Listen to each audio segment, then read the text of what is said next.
आज की इस वीडियो में हम ये बात करेंगे कि सी का साउंड काफ वाला कब होता है। इसके लिए कुछ 3 रूल्स है। आपको 3 रूल्स जानना होगा। अगर आप उन 3 रूल्स को जान गए तो आप हमेशा सी को सही पढ़ेंगे, वरना आप भी सी को कभी कुछ पढ़ पाएंगे। इसलिए आप इन 3 रूल्स को अच्छी तरह से समझ लीजिए। रूल नंबर 1, अगर सी के बाद ए हो या सी के बाद ओ हो या सी के बाद यू हो, अगर इन 3 लेटर्स में से कोई एक लेटर आ जाए, अब सी का जो साउंड होगा वो काफ वाला होगा। चलिए एग्जाम्पल के जरिए समझ लेते हैं। जैसे सी के बाद ए आए, कॉल, कैट, तो सी के बाद चूंकि ए है इसलिए इस सी का साउंड काफ वाला होगा। और अगर सी के बाद ओ आए तो भी सी का साउंड काफ वाला होगा। जैसे खलल, जैसे खोज, सी के बाद ओ है इसलिए सी का साउंड काफ वाला हो रहा है। और अगर सी के बाद यू आए तो भी उस वक्त सी का साउंड काफ वाला होगा। जैसे उसकी एग्जाम्पल है कट, कस्टम। आई समझ में बात? बहुत ध्यान से सुनिएगा, बार बार इसको रिपीट कीजिएगा। आप मिसालों को तलाश कीजिए, एग्जाम्पल्स को किताबों में देखिए, बात समझ में आएगी कि क्या रूल बताया है। इस कायदे को बार बार सुनिए। चलिए कायदा नंबर 2, अगर सी के बाद हुरूफे सही यानी कॉन्सोनेंट जो 21 हरूफ से हैं, इनमें से 4 हरूफ टी, आर, एल, के, अगर सी के बाद इन 4 हरफों में से कोई भी एक हर्फ हो तो अब सी का जो साउंड होगा वो काफ वाला होगा।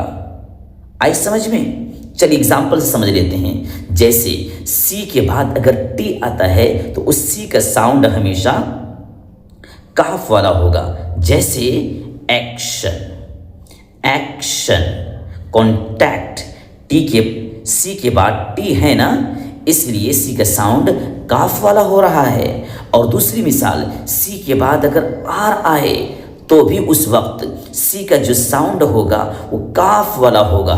जैसे क्लो, क्लो, क्रिएचर, सी के बाद आर है ना, इसलिए सी का साउंड काफ वाला हो रहा है। आई समझ में? और सी के बाद अगर एल आ जाए तो भी उस वक्त सी का साउंड काफ वाला होगा। जैसे क्लियर, क्लियर, क्लॉक, सी के बाद चूंकि एल है इसलिए सी का साउंड काफ वाला हो रहा है। और सी के बाद अगर के आ जाए तो भी सी का साउंड काफ वाला होगा। जैसे क्लॉक, जैसे क्लॉक, लॉक। आया समझ में? अगर इन 4 हरफों के अलावा यानी टी, आर, एल, के, इन 4 के अलावा कोई दूसरा लेटर आए तो अब सी का जो साउंड होगा वो सीन वाला होगा। समझ में आया बात? फिर सुन लीजिए कि सी के बाद ये 4 लेटर में से कोई एक लेटर आ जाए तो सी का साउंड काफ वाला होगा। इनके अलावा कोई दूसरा वर्ड आता है, कोई दूसरा लेटर आता है तो अब सी का जो साउंड होगा वो सीन वाला होगा। आए समझ में? रूल नंबर 3, अगर सी किसी के आखिर में हो यानी सबसे आखिर में अगर सी आए तो उस सी का जो साउंड होगा वो काफ वाला होगा। आए समझ में? उसकी मिसाल जैसे म्यूजिक, रोमांटिक, म्यूजिक में सबसे लास्ट में सी है इसलिए सी का जो साउंड होगा वो काफ वाला होगा। ऐसे रोमांटिक में जो सी है वो सबसे लास्ट में है इसलिए उसका जो साउंड होगा अब काफ वाला होगा। तो ये 3 रूल्स है। इन्हीं 3 रूल्स के मुताबिक सी का साउंड काफ की तरह होता है, वरना इसके अलावा कभी सीन इसका साउंड, कभी शीन इसका साउंड, कभी चा के साउंड, ये बदलता रहता है। ये अजीब तरह का कंफ्यूज वाला ये वो लेटर है।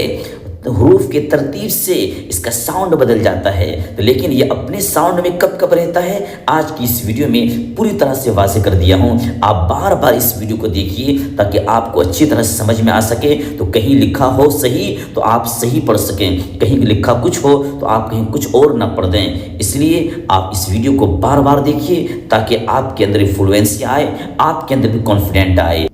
आपके लिए बहुत जल्द एक दूसरी वीडियो लाने वाला हूं जो आपके लिए बहुत ज़्यादा हेल्पफुल होने वाली है। Thank you so much for watching this video.